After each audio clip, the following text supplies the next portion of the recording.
உங்கள் தந்தை எத்தனை பேரை வேட்டையாடினார்? சபையில் வைத்து நாமலுக்கு கடும் எச்சரிக்கை. கொழும்பில் கைதான முன்னாள் போராளியால் சிக்கப்போகும் புலனாய்வு அதிகாரிகள். யாழ் மனித புதைக்குழியில் இன்று மீட்கப்பட்ட எலும்புக்கூட்டு தொகுதிகள். பிள்ளையானின் அடிப்படை உரிமை மீறல் என நீதிமன்றத்தின் அதிரடி தீர்மானம். மக்களுக்கு விடுக்கப்பட்டுள்ள அவசர எச்சரிக்கை. அனைத்து நிறுவனங்களுக்கும் விதிக்கப்பட்ட காலக்கெடு. அரசாங்கத்தின் அதிரடி அறிவிப்பு.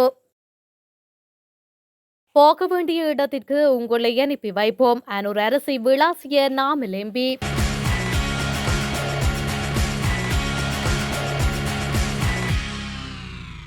உங்கள் தந்தை எத்தனை பேரை வேட்டையாடினார்? உங்களை எதிர்ப்பவர்களை இருக்க விட்டீர்களா? ஆகவே எம்மிடம் வாய் கொடுத்து வாங்கி கட்டிக் கொள்ள வேண்டாம் என்று தொழில் பிரதி அமைச்சர் மஹிந்த ஜெயசிங்க நாமல் ராஜபக்ஷ எம்பியை எச்சரித்துள்ளார். நாடாளுமன்றத்தில் நேற்று நடைபெற்ற வேலையாட்களின் வரவு செலவு திட்ட நிவாரணப்படி திருத்த சட்டம் மூலம் மற்றும் வேலையாட்களின் தேசிய குறைந்தபட்ச வேதன திருத்த சட்டம் மூலம் ஆகியவற்றின் மீதான விவாதத்தில் தொழில் பிரதி அமைச்சர் மஹிந்த ஜெயசிங்க உரையாற்றிக் கொண்டிருந்த போது ராதாகிருஷ்ணன் எம்பி ஒழுங்கு பிரச்சினை ஒன்றை எழுப்பியுள்ளார். ஆனால் அதனை பெரிதாக செவிமடுக்காத தொழில் பிரதி அமைச்சர் மஹிந்த ஜெயசிங்க எதிராளிகளாக இருந்த சஜித் பிரேமதாச, நாமல் ராஜபக்ஷ, தயாஸ்ரீ ஜெயசேகர, நீங்கள் எல்லோரும் கொழும்பு மாநகர சபை ஆட்சியை கைப்பற்ற ஒன்றிணைந்தீர்கள், ஊடக சந்திப்புகளை நடாத்தினீர்கள், எதிர்கால நண்பர்கள் ஆனீர்கள் என்றார். இதன்போது குறுக்கிட்ட நாமல் ராஜபக்ஷ எம்பி, ஏன் நீங்களும் எமது நண்பர் தானே என்று குறிப்பிட்டுள்ளார். இதனால் கோபமடைந்த தொழில் பிரதி அமைச்சர் மஹிந்த ஜெயசிங்க, நீங்கள் நல்லவர்களா? தாஜுதீனை கொலை செய்தீர்கள், படுகொலையாளிகளை, வெள்ளை வேன் கடத்தல்காரர்களை பாதுகாத்தீர்கள். உங்கள் தந்தை எத்தனை பேரை வேட்டையாடினார்? சரத் பொன்சேகாவை என்ன செய்தீர்கள்? உங்களை எதிர்ப்பவர்களை இருக்க விட்டீர்களா? ஆகவே எம்மிடம் வாய் கொடுத்து வாங்கி கட்டிக் கொள்ள வேண்டாம் என்று அவர் பதிலடி வழங்கியுள்ளார். கொழும்பில் நேற்று முன்தினம் விடுதலை புலிகள் அமைப்பின் முன்னாள் போராளி என்றொருவர் கைது செய்யப்பட்டுள்ளார். ராணுவ புலனாய்வு பிரிவினரின் தகவல் வழங்குநராக இவர் செயற்பட்டதாக தற்போது ஆரம்பகட்ட விசாரணைகளில் தெரிய வந்துள்ளது. வவுனியாவில் ராணுவ உளவாளியாக செயல்பட்ட அவருக்கு ராணுவ சம்பள பட்டியலில் இருந்து மாதம் 20,000 ரூபாய் கொடுப்பெனவும் சென்றுள்ளதாகவும் தகவல்கள் கிடைக்கப்பெற்றுள்ளன. அதற்கான ஆதாரங்களும் வங்கித் தரவுகளும் கிடைத்திருப்பதாக மேலும் தெரிவிக்கப்படுகின்றது. யாழ்ப்பாணம் செம்மணி பகுதியில் உள்ள 2 மனித புதைக்குழிகளிலிருந்தும் இன்றைய தினம் 8 எலும்புக்கூட்டு தொகுதிகள் அடையாளம் காணப்பட்டுள்ளதுடன் காப்பு போன்ற வளையம் ஒன்றும் அடையாளம் காணப்பட்டுள்ளது. கடந்த 3 நாட்களில் 20 மனித எலும்புக்கூட்டு தொகுதிகள் அடையாளம் காணப்பட்டுள்ள நிலையில் 2 எலும்புக்கூட்டு தொகுதிகள் முற்றாக அகழ்ந்து எடுக்கப்பட்டுள்ளன. செம்மணி பகுதியில் தடயவியல் அகழ்வாய்வு தளம் இலக்கம் 1 மற்றும் தடயவியல் அகழ்வாய்வு தளம் இலக்கம் 2 என நீதிமன்றத்தினால் அடையாளப்படுத்தப்பட்டு மனித புதைக்குழிகளில் அகழ்வு பணிகள் முன்னெடுக்கப்பட்டு வருகின்றன.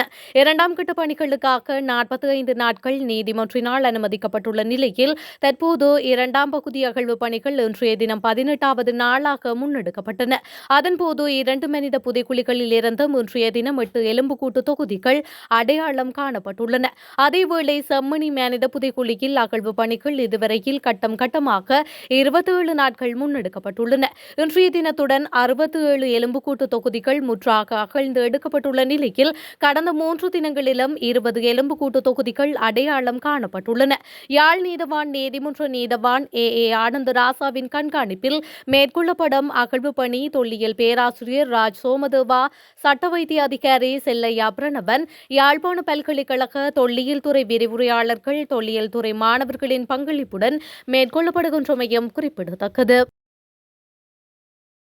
முன்னாள் ராஜாங்க அமைச்சர் பிள்ளையான் என அழைக்கப்படும் சிவனேசத்துறை சந்திரகாந்தன் தாக்கல் செய்த அடிப்படை உரிமைகள் மனுவை விசாரிக்க உயர் நீதிமன்றம் தீர்மானித்துள்ளது. நீதிமன்றின் இந்த தீர்மானம் இன்று மேற்கொள்ளப்பட்டுள்ளது.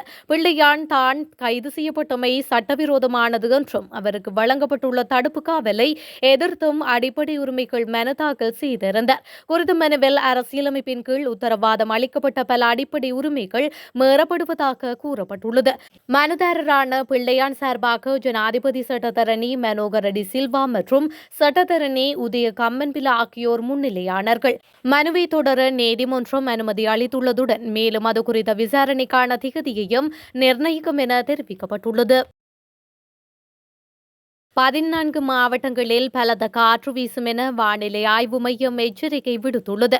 அதன்படி வடக்கு, வடமத்திய, வடமேற்கு மற்றும் மத்திய மாகாணங்களுக்கும், திருகோணமலை மற்றும் ஹம்பாந்தோட்டை மாவட்டங்களுக்கும் வரும் 24 மணி நேர காலத்திற்கு இந்த எச்சரிக்கை விடுக்கப்பட்டுள்ளது. நாடு முழுவதும் நிலவும் தென்மேற்கு பருவமழை காரணமாக குறித்த மாவட்டங்களில் சில நேரங்களில் மணிக்கு 55 தொடக்கம் 60 கிலோமீட்டர் வேகத்தில் பலத்த காற்று வீசக்கூடும். அதேவேளை நாட்டின் பிற பகுதிகளில் மணிக்கு 40 தொடக்கம் 50 கிலோமீட்டர் வேகத்தில் மிதமான பலத்த காற்று வீசக்கூடும் என அறிவிக்கப்பட்டுள்ளது. இதன் காரணமாக பொதுமக்கள் அனைவரும் அவதானமாக செயல்படுமாறு அறிவுறுத்தப்பட்டுள்ளமையும் குறிப்பிடத்தக்கது. நிறுவன சட்டத்தின் கீழ் பதிவு செய்யப்பட்ட அனைத்து நிறுவனங்களும் தங்கள் உண்மையான நன்மை பெறும் உரிமையாளர்கள் யார் என்பதை 6 மாதங்களுக்குள் அரசாங்கத்திடம் அறிவிக்க வேண்டும் என தெரிவிக்கப்பட்டுள்ளது. வர்த்தக, வாணிப, உணவு பாதுகாப்பு மற்றும் கூட்டுறவுத்துறை அமைச்சர் வசந்த சமரசிங்க நாடாளுமன்றில் இந்த விடயத்தை அறிவித்துள்ளார். அதன்போது அவர் மேலும் தெரிவிக்கையில், நாட்டில் மோசடி, ஊழல் சம்பந்தமான பல கதைகள் எப்போதும் கேட்கப்பட்டு வருகின்றன. அதனால் தான் இத்தகைய சட்ட திருத்தங்களை மேற்கொள்கின்றோம். வீடுகளில் இருக்கும் அதிகளின் பெயரில் நிறுவனங்கள் வாங்கப்பட்டதற்கான வரலாற்று நிகழ்வுகள் உள்ளன. பணச்சுழற்சி சம்பந்தமான கதைகளும் நம்மிடம் உள்ளது. டெய்சி ஆட்சியும் கதையும் இதேபோல்தான். இந்த திருத்த சட்டத்தின் நோக்கம் உலகளாவிய நிதி நிறுவனங்களுடன் நாட்டின் உறவுகளில் ஏற்படும் தடைகளை தவிர்ப்பதாகும். நிறுவன சட்டத்தின் கீழ் பதிவு செய்யப்பட்ட அனைத்து நிறுவனங்களும் தங்களுடைய முதன்மை நிர்வாகிகள், மேலாளர்கள் மற்றும் உண்மையான நன்மை பெறும் உரிமையாளர்கள் யார் என்பதை அரசாங்கத்திடம் 6 மாதங்களில் உத்தியோகபூர்வமாக அறிவிக்க வேண்டும். இந்த சட்ட திருத்தம் சொத்தை மறைத்து வைக்கும் நபர்களின் சொத்துக்களை வெளிக்கொணரும் சட்டத்தளத்தை உருவாக்கும் என்று அவர் மேலும் தெரிவித்துள்ளார். ஆட்சிக்கு வரும்போது எங்களை தயாராக இருக்குமாறு கூறினீர்கள். இப்போது நீங்களும் தயாராக இருங்கள். போகும் இடத்தை காட்டுகின்றோம் என ஜனாதிபதி அனுரகுமார திசாநாயக்க தலைமையிலான அரசை விளாசி தள்ளினார் ஸ்ரீலங்கா பொதுஜன பெரமுனவின் தேசிய அமைப்பாளரும் நாடாளுமன்ற உறுப்பினருமான நாமல் ராஜபக்ஷ. நாடாளுமன்றத்தில் நடைபெற்ற வேலையாட்களின் வரவு செலவு திட்ட நிவாரணப்படி திருத்த சட்டமூலம் மற்றும் வேலையாட்களின் தேசிய குறைந்தபட்ச வேதன திருத்த சட்டமூலம் ஆகியவற்றின் மீதான விவாதத்தில் உரையாற்றுகையிலேயே அவர் மேற்கண்டவாறு கூறியுள்ளார். அவர் மேலும் உரையாற்றுகையில், தற்பொழுது ஆட்சியில் இருப்பவர்கள் 15 வருடங்களுக்கு முன்னர் கூறியவற்றை இப்போதும் தெரிவித்து வருகின்றனர். ஆட்சிக்கு வந்த பின்னரும் அதே பொய்களை கூறுகின்றனர்.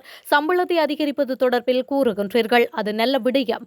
ஆனால் சம்பளத்தை அதிகரித்து அந்த சம்பளத்திற்கு நிகராக வரியை அறவிட்டு மீண்டும் அரசுக்கு பெற்றுக் கொள்கின்றீர்கள். இதனால் சம்பளம் அதிகரிக்கப்பட்டமையின் நன்மை ஊழியர்களுக்கு கிடைக்கின்றதா? அவ்வாறு இல்லை. வரி கொள்கைக்கு அமைய அதிகரிக்கப்பட்ட சம்பளத்தில் பெருமளவு தொகையை அரசு பெற்றுக் கொள்கின்றது. ஆட்சிக்கு வர முன்னர் ஒரே கையெழுத்தில் செய்து விடுவோம் என்று கூறினீர்கள். ஆனால் அது இலகுவான விடயமல்ல என்பது இப்போது புரிந்திருக்கும். இப்போது சகல அரசு நிறுவனங்களிலும் பழிவாங்கல்கள் இடம்பெறுகின்றன. தொழிற்சங்கங்கள் ஒடுக்கப்படுகின்றன.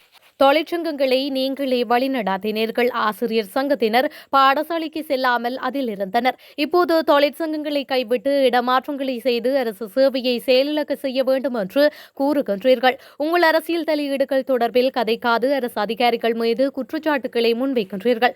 ஆனால் அரசு துறையை இல்லாமல் செய்துவிட வேண்டாம். சிறியவர்களின் அரசு இப்போது முதலாளிகளின் அரசாக மாறியுள்ளது.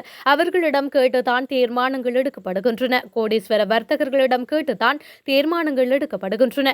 இதனை விடுத்து சாதாரண மக்களிடம் கேட்பதில்லை என்று நாமல் ராஜபக்ஷ மேலும் தெரிவித்துள்ளார்.